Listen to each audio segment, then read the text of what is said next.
কল্পনা করার জন্য স্যার। আমি ব্যক্তিগতভাবে স্যার এটি কি করলাম জানি না। আমি ব্যক্তিগতভাবে স্যার টিচারদের স্যার আমি প্রবলেম হচ্ছিল, কথা বলতে পারি না এমন ওয়াইফের সাথে। আমার বাচ্চাকে আমি দেখতে পাই নাই স্যার।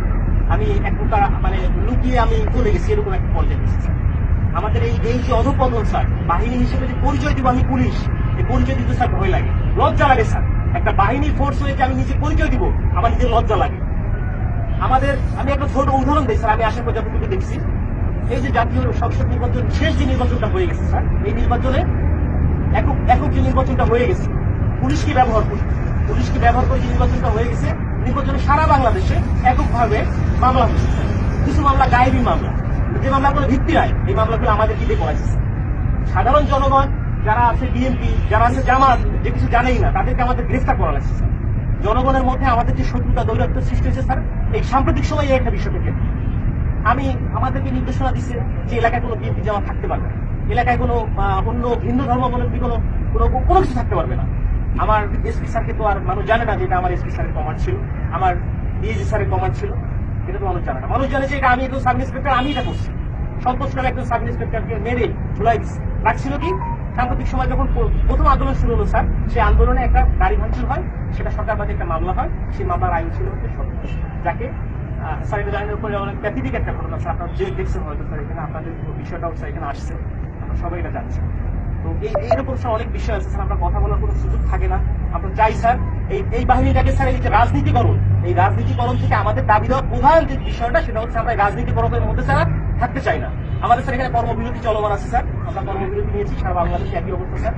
এখানেও স্যার আমরা যখন প্রথম এখানে আসছি, আমাদের ম্যাক্সিমাম সবাই স্যার সিভিলে ছিল, ম্যাক্সিমাম সবাই সিভিলে ছিলাম। জানি না আমার অফিসার ইনচার্জ, আমাদের অফিসার আমাদেরকে সবাইকে মানে যেভাবেই হোক না কেন, পোস্টিং হোক যেভাবে হোক, আমাদের পোশাক করতে সে বাধ্য করছে। আমি স্যার পোশাক করি না।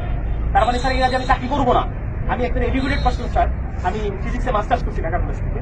আমিও স্যার এই ছাত্র আন্দোলন করছি, আমিও পক্ষে। বাট এই পুলিশের সাথে সে প্রত্যেকটা হত্যাকাণ্ডের স্যার বিচার হোক, ছাত্র 200, 300, 400, 500 যা মারা গেছে, এটা বিচার হোক স্যার। আমরা চাই আমাদের যে সকল সিনিয়ররা স্যার কমান্ড করছে, যারা এগুলা করছে, তারা পার পেয়ে গেল কেন? তারা কিভাবে স্যার পার পেল? আমার এই প্রশ্নটা স্যার আমার থেকে যায় স্যার। কেন যারা অন্যায় করলো, যারা আমাদেরকে মানুষের কাছে শত্রু হিসেবে দাঁড় করাই দিল, তারা কেন স্যার পালিয়ে গেল? তাদেরকে কেউ আটকালো না স্যার? আমরা যারা এই ফিল্ড পর্যায়ে ফিরে গেছি, প্রত্যেকটা মানুষের সাথে মিশে গেছি, আমরাই স্যার বিপদগ্রস্ত, আমরা বিপদগ্রস্ত। কিন্তু স্যার দেখেন বাংলাদেশে এখন পর্যন্ত কতজন পুলিশ মারা গেছে, এই মারার সংখ্যাটা কতজন মারা গেছে, এই সংখ্যাটা আমরা এক্স্যাক্টলি জানি না স্যার। একটা বাহিনী হিসেবে আমরা পরিচয় দিচ্ছি, বাট আমি জানি না যে আমার ফোর্স, আমার অফিসার রাস্তায় পড়ে আছে, কুকুরে লাশ খাচ্ছে স্যার। এই কথা দেখার মতো, বলার মতো কেউ নাই। আমরা আসছি স্যার যে আমরা একটা কার্যক্রম শুরু করবো, আপনারা এটা করেন ওইটা করেন, এটা না স্যার। আগে বুঝতে হবে স্যার আমাদের জায়গাটা কোন জায়গায় স্যার, আমাদের চাহিদাটা কোন জায়গায় স্যার, এটা উপলব্ধি করতে হবে স্যার।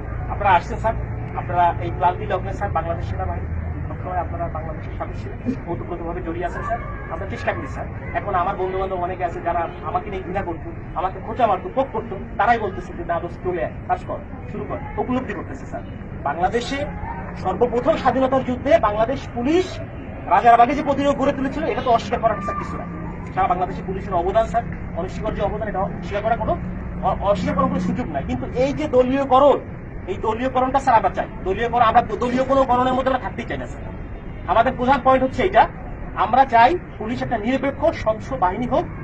আমরা স্যার মানে আমরা যে এই যে ইউনিফর্মটা পরে রাস্তায় বের হবো, আমাকে অমুক দলের লোক তমুক দলের লোক আমাকে ব্যবহার করবে, আমরা এটা চাই না স্যার। আমরা এখান থেকে বের হয়ে আসতে চাই স্যার। এবং ছাত্র জনতা যারা মারা গেছেন, আমরা বলতেছি যে ঠিক আছে, স্বাধীন হয়েছে দেশ, আমরাও একত্রতা প্রকাশ করি। আমরা কিন্তু পুলিশ কর্মবিরতি দিচ্ছি কেন? যে আমাদের পুলিশ মারা গেছে এটা না, আমরা চাচ্ছি যে সারা বাংলাদেশ যেভাবে সংস্কার হচ্ছে, আমাদের বাংলাদেশ পুলিশও ঠিক একই রকম ভাবে সংস্কৃত হয়ে একটা জনগণের পুলিশ হিসেবে আমরা প্রকৃত কাজ করতে হবে স্যার। এরকম ব্যবস্থা যদি হয়, আমরা স্যার রাস্তায় রাম বাংলা মানুষের জন্য স্যার শপথ গ্রহণ করছি স্যার। অনেক চাকরি ছিল স্যার, করতে পারতাম স্যার, প্রাইমারি স্কুলে চাকরি করতে পারতাম, অন্য জায়গায় চাকরি করতে পারতাম, ব্যাংকে চাকরি করতে পারতাম। প্যাশনের কারণে স্যার এখানে আসছি স্যার। এটা একটা স্বপ্ন স্যার, যে বাংলাদেশ পুলিশে চাকরি করলে মানুষের যে সেবা দেওয়া যায়, এটা একটা স্বপ্ন। বাট এই স্বপ্নগুলা আমাদের নষ্ট করে দিয়ে গেছে আমাদের কিছু বিশেষ ক্যাডার, এখানে বলতে তার আপত্তি নাই। আমার স্ত্রী আজকে আমি লুকায়িত ছিলাম, আমার উপর ফেস ছিল, আমি জানি। আমাকে অনেক বন্ধু বান্ধব ফোন করে বলছি যে আপনি দেখেন না, রাজনৈতিক মামলা আমার কাছে ছিল স্যার, যার জন্য অনেকে বলছে, অনেক শুভাকাঙ্ক্ষী ছিল বিএনপি জামাতে, তারাও বলছে যে ঠিক আছে আপনি সেফটি থাকে। আমি যখন আসছি, আজকে খুলনা থেকে আসছি, গোপনে আসছি, আমার স্যার শেখ করি না, রাস্তায় চেকিং হচ্ছে স্যার, পুলিশ কিনা স্যার, এরকম বাংলাদেশ স্যার আমরা চাই না। এবং আমরা চাই নাই স্যার, আমরা চাই যে স্যার এই জিনিসটা থেকে আমরা উত্তেজিত হই এবং আমাদের যে 11 দফা দাবি আছে স্যার, আমরা চাই আপনাদের জায়গা থেকে স্যার যতটুকু করার, আমাদের আমরা এখানে আসেন প্রত্যেকটা জায়গা থেকে যতটুকু করার আমাদের যতটুকু আমাদের স্যার দ্রুত এবং একটা দাবি পূরণ হয়। পুলিশের স্যার এরকম বহু হয়েছে, তোমাদের এইটা দিব, ওইটা দিব, ওইটা করবো, সেটা করবো, কিছুই হয় না। আমরা চাই একটা প্রজ্ঞাপনের মাধ্যমে আমাদের এই দাবিগুলো মেনে নেওয়া হোক, যৌক্তিক দাবিগুলি। যদি মনে হয় যারা এখন বর্তমানে উপদেষ্টা পর্যায়ে আছে, অত্যন্ত বিচক্ষণ মানুষ, যদি মনে হয় যারা পুলিশের এই দাবির মধ্যে কোনো জায়গায় ব্যত্যয় আছে, সেটা সংস্কার করে যেটা মনে হয় যেখানে সংস্কার প্রয়োজন, সংস্কার করে যতটুকু এটা মডিফাই করা যায় করে আমরা চাই একটা প্রজ্ঞাপন দিলে আমরা মেনে নিব যে হ্যাঁ আমাদের দাবিগুলো পূরণ হচ্ছে। কারণ আমরা দেখছি স্যার আমাদের টিএ বিল স্যার পায় না, আমরা বলবো কাকে এগুলা, আমরা বলবো কাকে আমরা স্যার টিএ বিল পাই না।